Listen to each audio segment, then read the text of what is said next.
Bonjour à tous, bienvenue à notre sixième et dernière masterclass de l'année 2023 sur la thématique de la marque employeur. Aujourd'hui, nous allons vous parler des réseaux sociaux en entreprise. Pour vivre heureux, ne vivons plus cachés.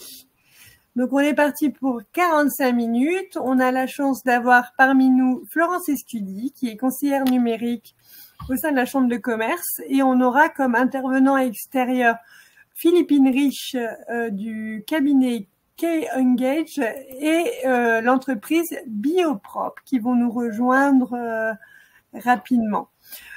Florence, je vais te laisser la parole. Je vous propose à tous de pouvoir poser vos questions au niveau du chat pendant l'événement. On vous répondra, il n'y a aucun souci. Voilà. Et je vous souhaite à tous une super masterclass. Alors, merci Dorothée. Donc, bonjour à tous. Merci de vous être connectés. Donc, ce midi, nous allons parler des réseaux sociaux et notamment comment vous pouvez tirer profit des réseaux sociaux en abandonnant, je dirais, la discrétion et adopter une approche plus ouverte et plus transparente. Alors, on y va. Tout d'abord, le titre de cette masterclass, pour vivre heureux, ne vivons plus cachés. Mais qu'est-ce que ça signifie et quels peuvent être les bénéfices de cette mise en avant? Alors, j'en ai plusieurs à vous confier. Tout d'abord, la transparence et l'authenticité. C'est-à-dire que en abandonnant les stratégies traditionnelles, vous allez devenir plus authentique et plus transparent, et vous allez renforcer la confiance et l'engagement de vos partenaires. Donc, candidats potentiels ou clients, voilà. Ensuite, la visibilité et la communication. En étant actif sur les plateformes sociales, vous allez interagir avec les employés, les clients, et ça va vous favoriser une communication plus directe et vous offrir des possibilités et des opportunités de collaboration. Voilà, vous allez vous faire connaître peut-être d'entreprises qui pourraient collaborer avec vous, que vous ne connaissiez pas du tout. Voilà, donc ça, c'est du coup également un bénéfice de cette mise en avant. Ensuite, la réputation et l'image de marque. Donc, en vous montrant sur les réseaux sociaux, vous allez renforcer votre réputation et votre image de marque et contribuer à donner une image positive de votre entreprise.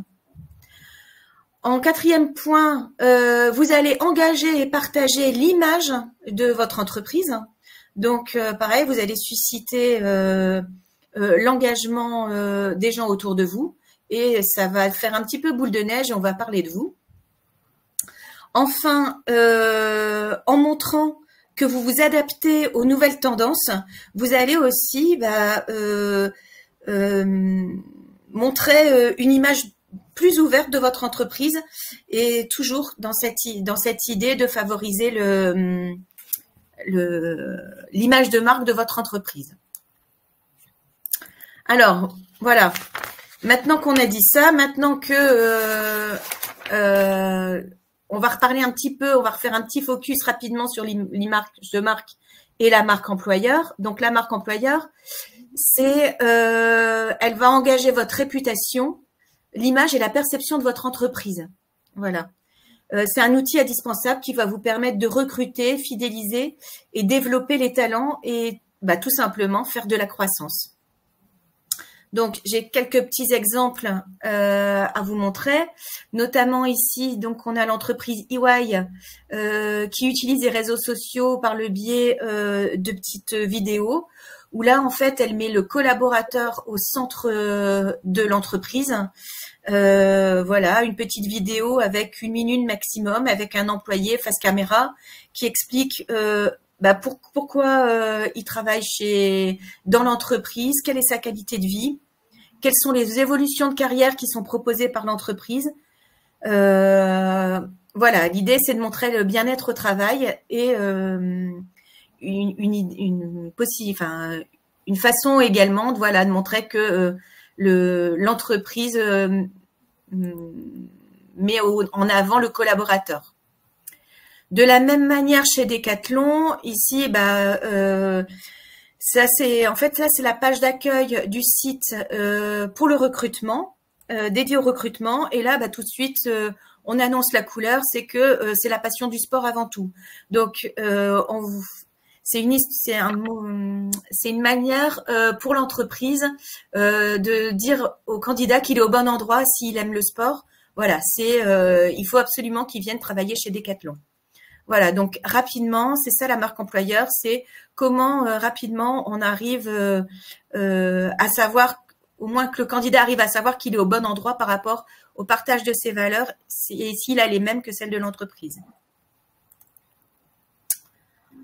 Voilà, voilà. Alors, ok, la marque employeur, les exemples, mais quel est l'impact sur le recrutement? On va petit à petit avoir un petit focus sur le RH. Donc, tout d'abord, la marque employeur va vous permettre en fait l'attraction des talents, c'est-à-dire attirer des talents de qualité qui partagent les mêmes valeurs que vous. Voilà, si vous êtes visible sur les réseaux sociaux, les gens vont vous voir et vont vous donner, vont avoir plus envie de venir travailler dans votre entreprise. Deuxième point, ça va permettre de réduire les coûts de recrutement parce que si vous attirez suffisamment de monde, forcément, vous allez avoir moins de coûts de recrutement et ça va être plus simple pour vous d'attirer les bons talents. De la même manière, les temps de recrutement seront réduits aussi, puisque vous allez avoir, entre guillemets, des talents qualifiés. Donc, vous aurez plus de chances d'avoir des gens qui font l'affaire rapidement. La marque employeur va permettre aussi la rétention des talents parce que, bien évidemment, c'est important d'attirer de nouveaux talents, mais surtout, on n'a pas envie que les gens qui sont déjà dans l'entreprise et qui sont déjà formés depuis des années partent. Donc, avoir une bonne image, une bonne perception sur les réseaux de votre entreprise et en règle générale, va donner de la fierté à vos talents et va leur donner envie de rester dans l'entreprise.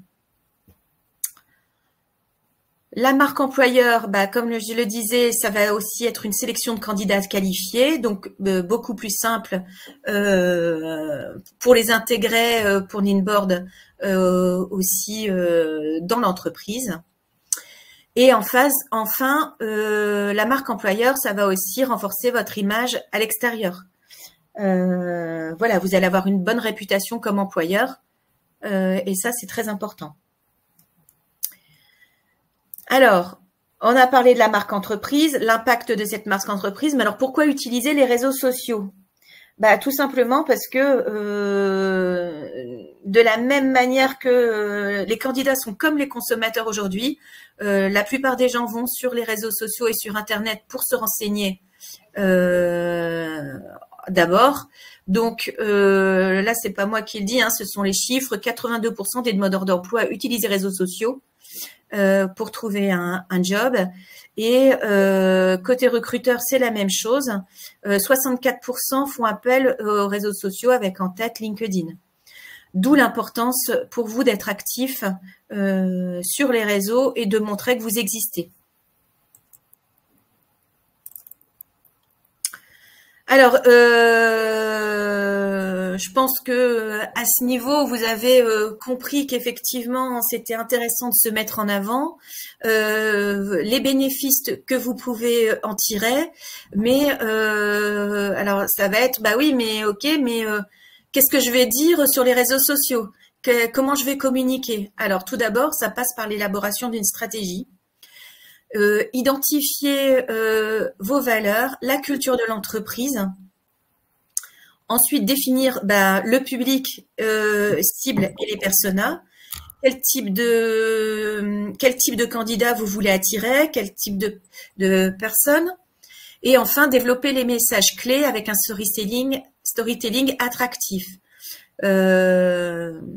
C'est-à-dire, qu'est-ce que vous allez dire de votre entreprise, comment vous allez raconter votre entreprise, quelle est l'histoire de votre entreprise, comment vous avez envie, voilà, qu'est-ce qui va donner envie aux candidats de venir chez vous.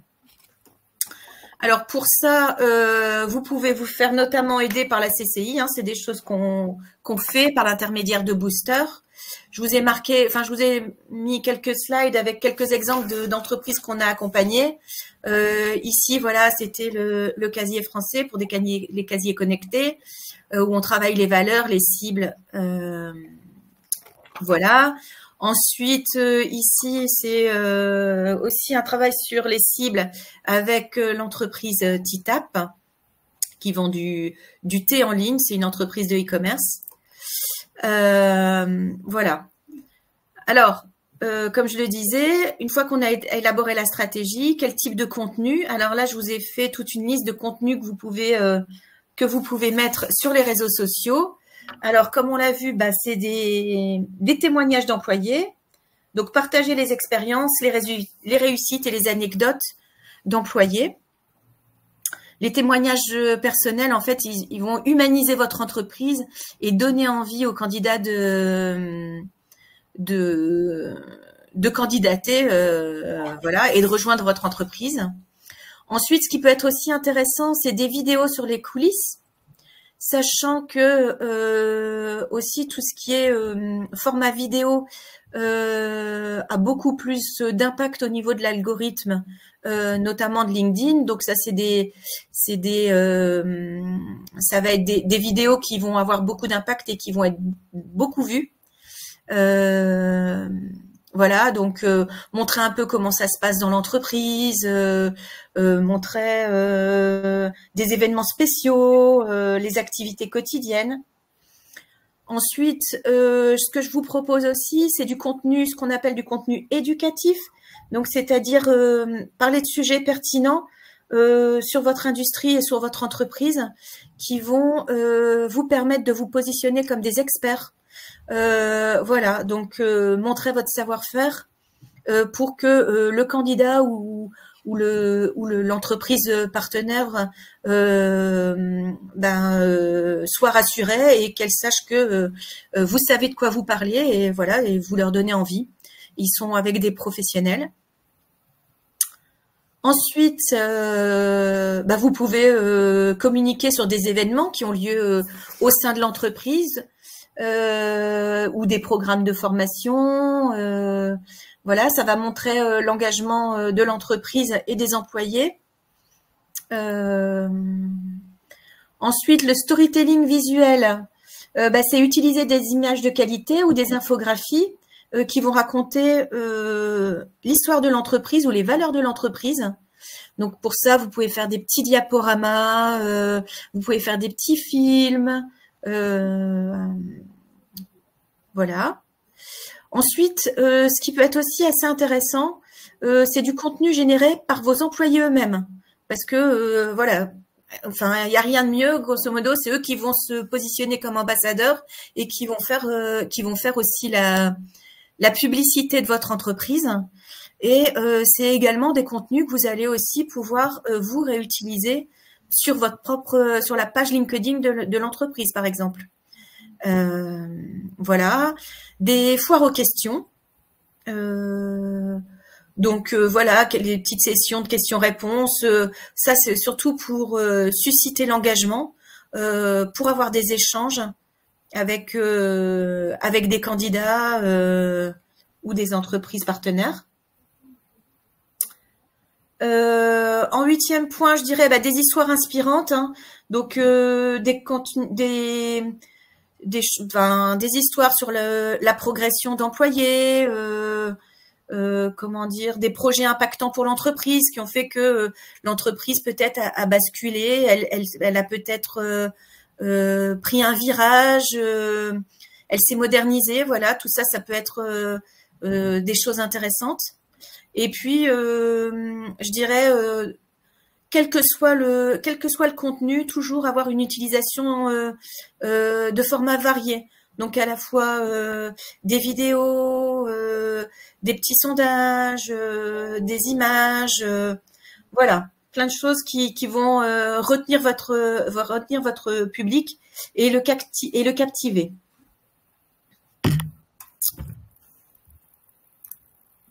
Donc, je vous ai mis quelques petits exemples. Donc là, on a par exemple Bombardier qui fait des témoignages d'employés. Voilà, une personne qui nous explique ce qui lui a plu dans l'entreprise et comment elle a évolué dans l'entreprise. Ici, on a un petit film sur l'utilisation de machines dans l'entreprise avec des nouvelles machines. Ici, on a le challenge de Jérôme, un challenge personnel, mais voilà, il court pour son entreprise et il est fier de montrer que c'est une personne épanouie. Ici, vous avez voilà, de la participation d'événements sur un salon, par exemple.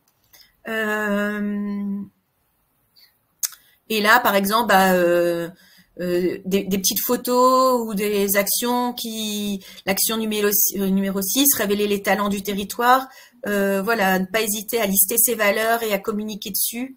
Voilà, de manière très simple, vous voyez, c'est juste un visuel qui reprend entre guillemets la charte de l'entreprise, tout simplement, ou les actions qu'elle s'est données comme objectif. Voilà, là, ça peut être assez impactant. L'idée, ça va être de susciter l'engagement et l'interaction.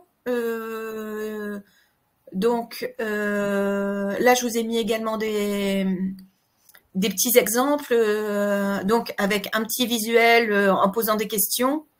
Ou alors, pourquoi pas utiliser la fonction sondage qui est disponible sur LinkedIn. Là, ça peut paraître ça peut être intéressant et ça peut vous donner des infos et pouvoir, vous permettre de communiquer avec les gens et avec votre communauté.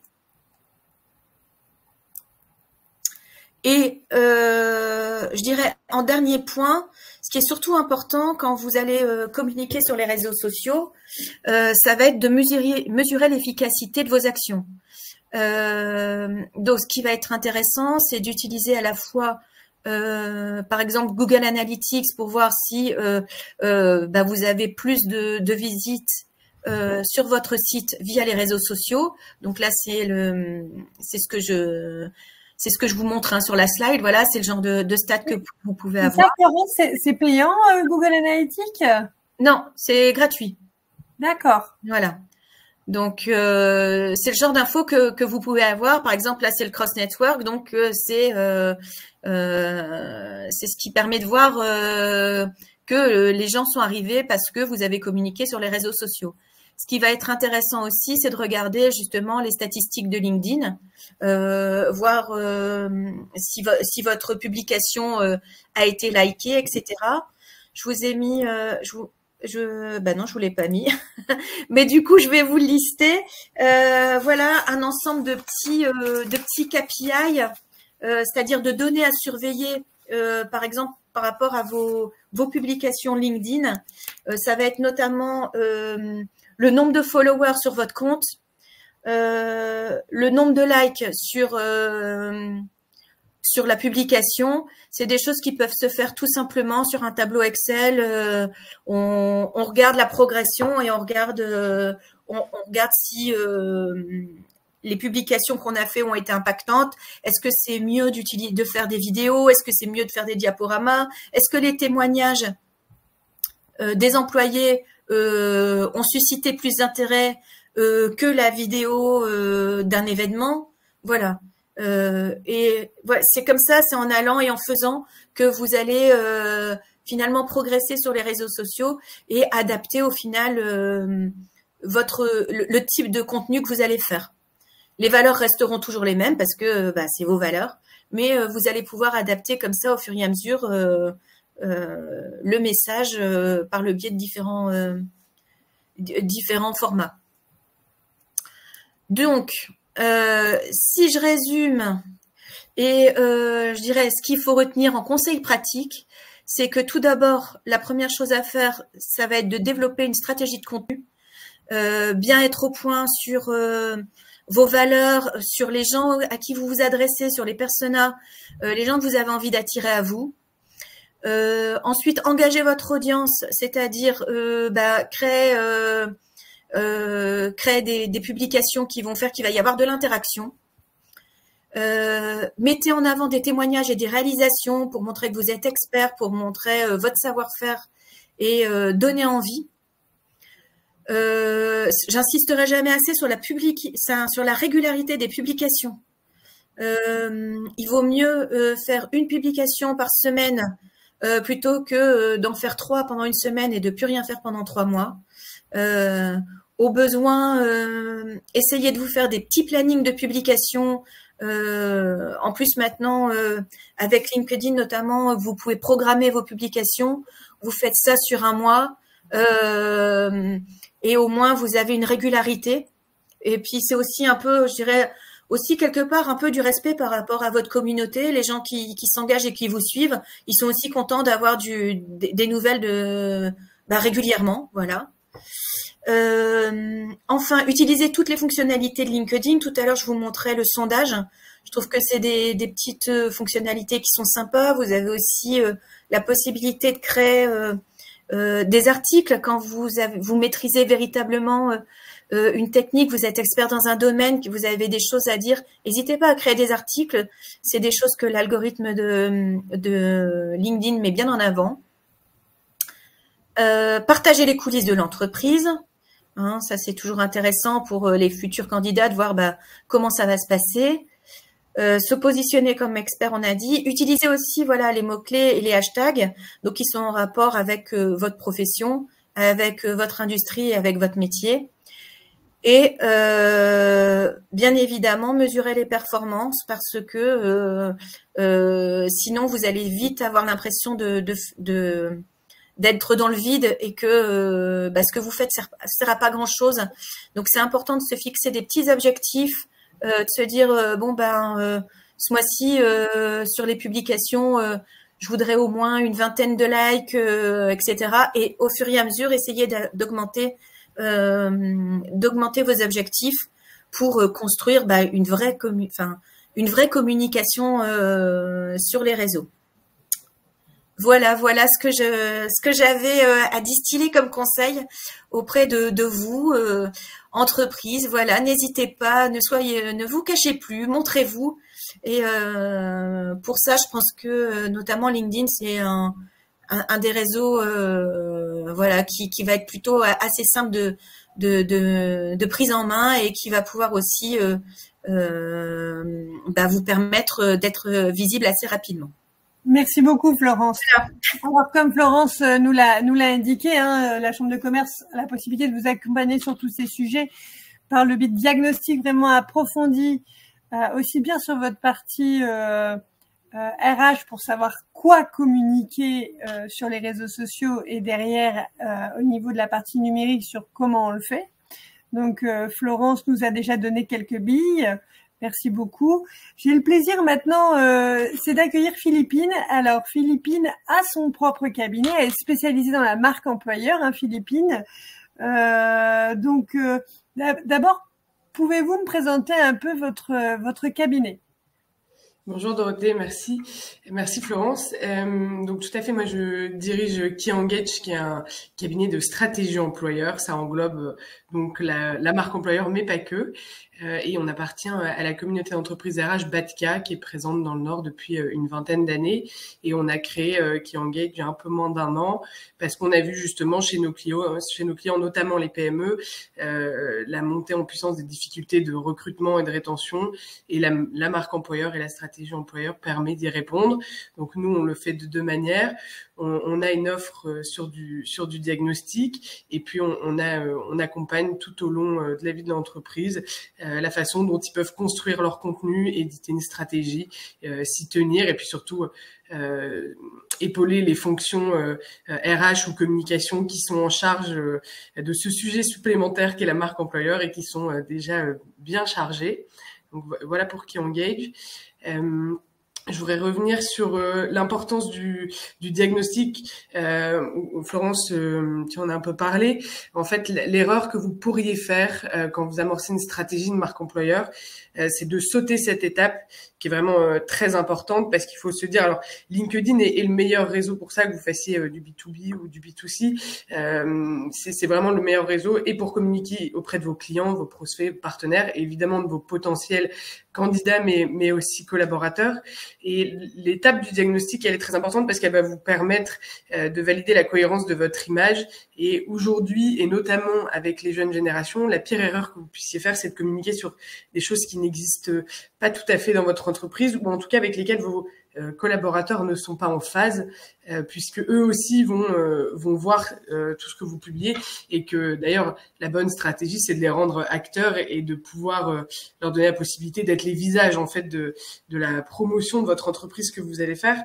Donc la phase de diagnostic est très importante pour identifier ce qu'on va appeler les leviers d'attractivité et de fidélisation, c'est-à-dire en quoi est-ce que votre entreprise est unique, quel est son ADN, sa culture, ses valeurs, sa culture managériale, tout ce qui fait d'elle une entreprise unique, et donc les singularités. Donc ça va permettre de le mettre en lumière et surtout de le valider. Il y a une autre étape qui est très importante, c'est de donner la possibilité à vos collaborateurs de prendre la parole dans ce diagnostic en les questionnant sur leur expérience en tant que collaborateurs. Donc, quand on parle de marque employeur, ça passe par généralement 4 grands sujets qu'on entend aujourd'hui. C'est le sens et la raison d'être. On entend beaucoup ça, surtout avec la génération Z qui a énormément besoin de sens. C'est ce qui va être aussi l'animation de votre collectif. Donc, quels sont vos grands rituels d'animation pour créer de la cohésion et du lien entre vos équipes? C'est très recherché aujourd'hui. Et puis 2 facteurs qui sont plus individuels, qui vont être plutôt les compétences, tout ce qui est formation, comment vous pouvez les accompagner. Aujourd'hui, on dit qu'une formation, qu'une compétence, dure 18 mois. Donc, vous voyez, ils vont avoir besoin de se former très régulièrement. Donc, c'est de voir aussi ce que vous mettez en place pour les accompagner dans ce schéma-là. Et puis il y a le côté donc ça c'est plutôt le côté développement de carrière, et puis il y a le côté donc du coup formation et développement de carrière. Donc ça, leur donner la parole, ça va leur permettre déjà après d'être plus enclins à être les visages de cette promotion entreprise sur les réseaux sociaux, et puis ça vous permet de valider que ce qui est écrit par la direction en termes de valeurs et de culture est bien vécu par les collaborateurs en interne. Donc ça c'est très important. Je me permets, parce que là, on est sur le diagnostic. Concrètement, vous avez accompagné des entreprises sur cette communication sur les réseaux sociaux. Est-ce que vous avez des exemples concrets à nous donner de choses qui ont été mises, qui ont eu un impact fort Tout à fait. Je vais passer ma slide suivante, mais c'est vraiment de dire que c'est important dans le monde où on est aujourd'hui, surtout avec les jeunes, de ne pas communiquer sur un non vécu. Voilà où je voulais en venir. Donc, pour aller plus concrètement dans les exemples, nous là vous avez trois formats. On l'a fait pour Keyman, qui est un cabinet de recrutement et qui donc recrute très souvent des chargés de recrutement, et qui est aujourd'hui une compétence assez pénurique. Donc ce qu'on a décidé de faire avec l'autorisation de 3 chargés de recrutement, c'est de leur demander de raconter ce qu'on appelle un vie ma vie en vidéo, c'est-à-dire quel est mon quotidien, qu'est-ce que j'aime le plus dans mon métier, est-ce que c'est accompagner mes clients, et puis sur 3 personnalités, ça permet d'avoir du coup des discours qui sont complètement différents. À côté, vous avez Eva, le visage qu'on voit. Eva, elle a pris la parole dans le cadre d'une campagne de recrutement de stagiaires et alternants. Donc c'est sur un modèle, vous voyez, face caméra, parce que c'est ce qui parle plus à cette génération-là. Et donc Eva, pareil, elle va faire le tour de sa journée, elle va montrer les locaux, elle va montrer où est-ce qu'elle déjeune le midi, elle va montrer son bureau. Ça permet de mettre là plutôt en avant l'espace de travail. Et puis au-dessus, vous avez un cas un peu plus particulier qui est sur un métier très pénurique en ce moment, qui est développeur, notamment là un Ruby on Rails, qui est Gaëtan et qui fait un retour d'expérience dans tout un article en interview avec un chargé de recrutement justement. Où il explique pourquoi est-ce que la structure dans laquelle il est lui a permis d'adapter son temps de travail de manière assez authentique pour lui, où il a pu choisir vraiment quand est-ce qu'il voulait être en télétravail, quand est-ce qu'il voulait être sur l'entreprise. Et sur ce poste-là, c'est généralement ce qui est recherché. Et Gaëtan, lui, avait fait l'expérience du full remote. Il revenait aussi sur cette expérience qui n'avait pas forcément été très bien pour lui. Donc là, on est vraiment au cœur de la vie du collaborateur. Là, on est sur un autre exemple. Vous avez deux photos un petit peu imagées. On a fait le pari avec une PME de faire des vœux pour 0 €. C'était voilà, ils voulaient souhaiter la bonne année à leurs clients de manière assez humoristique et authentique, sans que ça ne leur coûte rien. Les photos que vous voyez ont été prises à l'iPhone, uniquement avec des costumes que les collaborateurs avaient chez eux, et puis en les mettant en scène. Et puis on a juste ajouté un petit texte dessus. Et qui a permis de faire plusieurs messages. Donc là, on est vraiment sur le côté, ça coûte pas forcément cher de le faire. Il faut juste arriver à engager ses collaborateurs autour de ces initiatives-là. Et puis à côté, vous avez deux personnes qui encore une fois expliquent leur métier. Et puis une autre personne, Héloïse, avec le ruban bleu que vous voyez, qui elle nous emmène avec elle à un salon et nous raconte sa journée, les entreprises qu'elle y a croisées et en quoi est-ce que son entreprise avait raison d'être sur ce salon. Alors, j'ai une petite question, Philippine. Tout ça, on le communique plutôt sur quels réseaux sociaux? Là, on est exclusivement sur LinkedIn. D'accord. Pourquoi? Parce que ça permet en fait de faire un double gagnant entre guillemets. Vous avez énormément de votre cible sur LinkedIn, que ce soit client, partenaire, candidat, collaborateur. Ça permet de partager au plus grand nombre. Et puis, on voit aujourd'hui que via les offres d'emploi, LinkedIn, c'est vraiment le premier canal quand il s'agit d'une recherche d'emploi, et ça, peu importe l'âge. On le voit aujourd'hui dans les études qui paraissent, c'est vraiment le premier. Donc, autant commencer par là dans la stratégie. C'est vraiment ce qui est le plus indiqué. Et pour toutes les catégories socio-professionnelles? Tout à fait. Après, il y en a qui vous diront que pour les jeunes, on peut aller sur TikTok, on peut aller éventuellement également sur Instagram. C'est possible. Aujourd'hui, on voit que les retombées, elles sont quand même moindres que LinkedIn, et le scope de LinkedIn permet, au-delà d'une communication, aussi aux recruteurs de l'entreprise d'échanger directement avec les candidats, de promouvoir les offres d'emploi. C'est vraiment un tout en un. Donc, moi, en tout cas, je recommande de commencer vraiment par LinkedIn. D'accord. Très bien. Là, on est sur deux autres postes qui sont vraiment spécifiques à une campagne de recrutement. Donc, d'un côté, vous avez le séminaire. Vous pouvez créer des rituels avec votre communauté. Attention de bien vérifier que dans les abonnés que vous avez sur votre page entreprise LinkedIn, il y a bien vos candidats. Vous pouvez déjà commencer par ajouter vos collaborateurs et candidats sur LinkedIn pour être sûr que les personnes vont voir le public que vous avez envie de cibler. Donc là, vous avez le rituel du séminaire. Tous les ans, on met cette photo avec plein de visages qui est assez chaleureuse et qui retranscrit des valeurs de familiales, de cohésion. Et à côté, vous avez une publication avec des visages de jeunes qui étaient plutôt sur une campagne d'alternance. Ça permet de placer des visages sur les équipes et d'identifier aussi stratégiquement les écoles dont viennent ces personnes-là pour ouvrir votre poste à une autre communauté qui sont celles des écoles. Je rappelle qu'à chaque fois que vous identifiez quelqu'un dans un poste, ça ouvre ce poste à son propre réseau et donc forcément ça démultiplie votre visibilité. Merci beaucoup Philippine pour cet échange. On a le plaisir maintenant d'accueillir l'entreprise Biopropre avec Julien Crépin et Jennifer Kemerec. Bonjour. Alors, difficulté pour se connecter à Livestorm? Un petit peu, oui. Bon, tout est réglé, c'est le principal. Alors, tout d'abord, est-ce que vous pouvez me présenter rapidement votre entreprise et puis ce que vous faites chez Biopropre? Alors, je vais me permettre de commencer. Donc, bonjour à toutes et tous. Merci du coup, Dorothée, pour l'invitation. Par rapport à ce que disait Florence et Philippine, on va pouvoir, et je vais laisser Jennifer détailler un petit peu ça. Dans notre présentation, donc nous, on est une société de nettoyage, ce qu'on appelle du nettoyage industriel. Donc déjà, le mot, il n'est pas sexy. Je l'ai créé, moi, l'entreprise, il y a 4 ans. Lors de cette création, on va dire que j'étais pas le premier à être sur les réseaux sociaux. C'était pas forcément ma façon de faire. Mais mes enfants, en fait, ont réussi à me convaincre en me présentant, je sais pas si ça va parler à nos auditeurs, les vidéos satisfaisantes. Et en disant, bah, papa, est-ce que tu as vu ces vidéos satisfaisantes sur le nettoyage où en fait, les utilisateurs vont se connecter, peu importe le réseau social, au final, c'était assez large. Et sur ces vidéos, en fait, ils vont passer 1 minute à passer de l'état de saleté à l'état de propreté. Et ça donne un sentiment de satisfaction aux gens. Et finalement, ça développe la notoriété de l'entreprise qui communique de cette façon. Je suis votre première grande fan, alors je regarde énormément ces vidéos satisfaisantes. Deuxième chose, on va sur l'île avec mon fils, il y avait des achats à faire, donc il a 16 ans, et il me dit, bah voilà, moi je regarde sur TikTok les vidéos des gens dans les magasins, qui, comme le disait un petit peu Philippine, sont des vidéos authentiques où la personne va faire un 360 du magasin, présenter l'ensemble des produits et autres, mais dans la peau d'un consommateur. C'est pas le magasin qui va parler, c'est le consommateur qui va le dire. Et mon fils me dit, bah voilà, au moins ça c'est authentique. Je sais que je vais trouver réellement ça dans le magasin quand je vais y aller.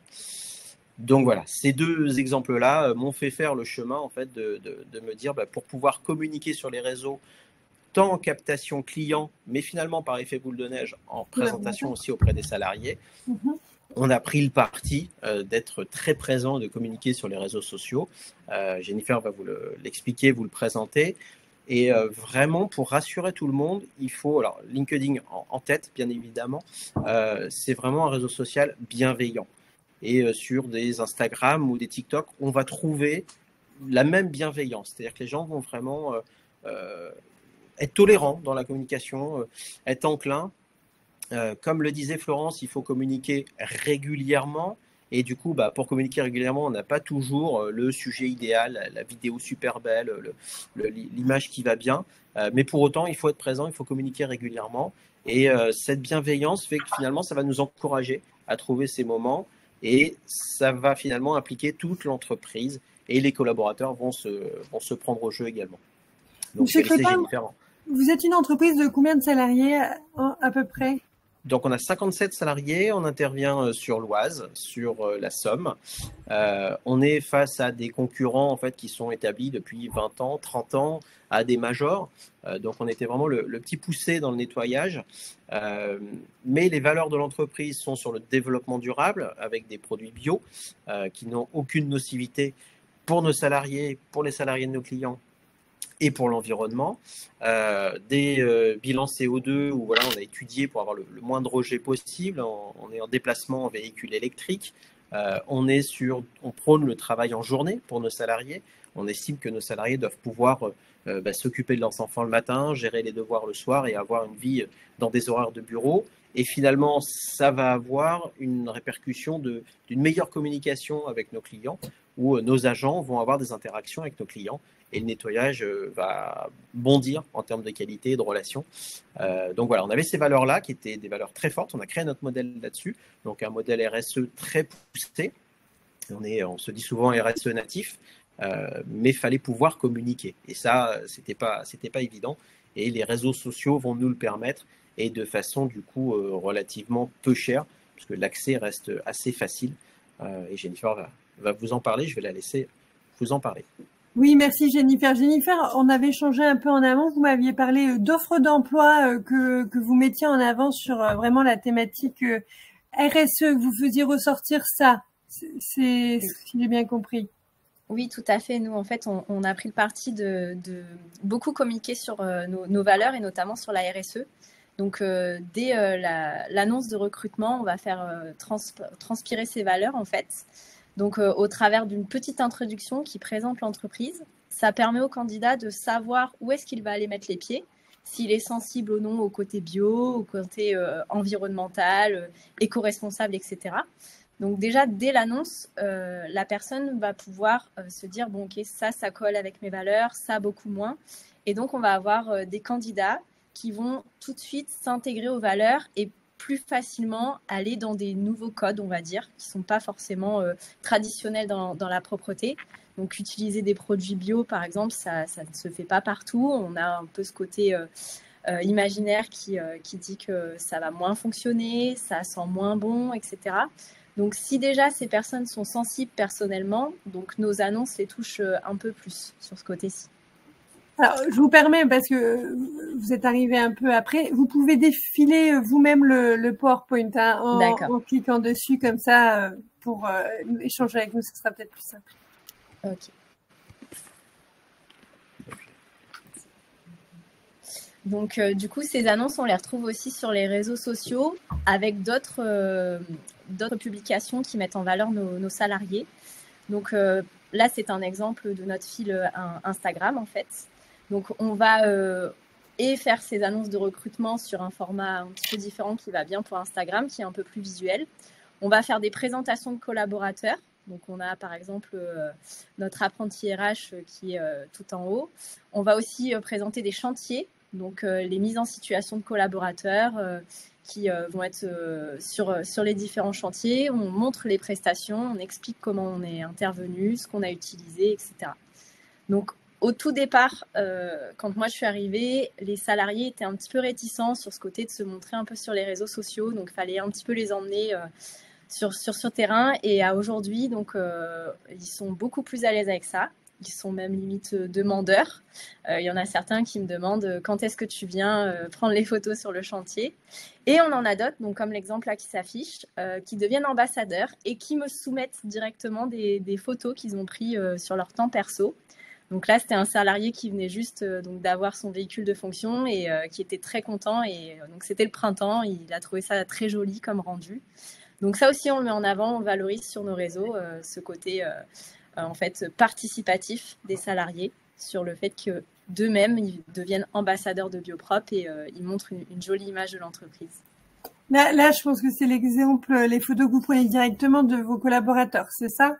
Exactement. Donc là, c'était des temps de formation. Donc, c'est pareil, c'est dans nos valeurs, c'est dans notre RSE. Donc, on le met en avant pour que les salariés sachent que quand ils viennent chez Biopropre, ils vont être encadrés. On ne les laisse pas comme ça commencer directement, peu importe le niveau qu'ils ont dans le nettoyage.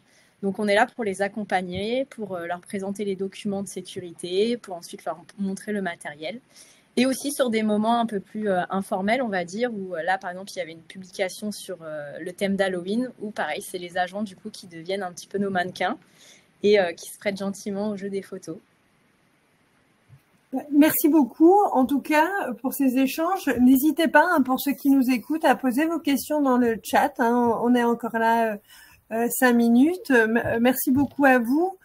Alors, au niveau de l'accompagnement marque employeur, je vous ai repris un petit peu comment la Chambre de commerce peut vous aider sur le sujet, hein, bien entendu. En termes de temps, Jennifer, vous pourriez me dire à peu près le temps que ça vous prend, toutes ces communications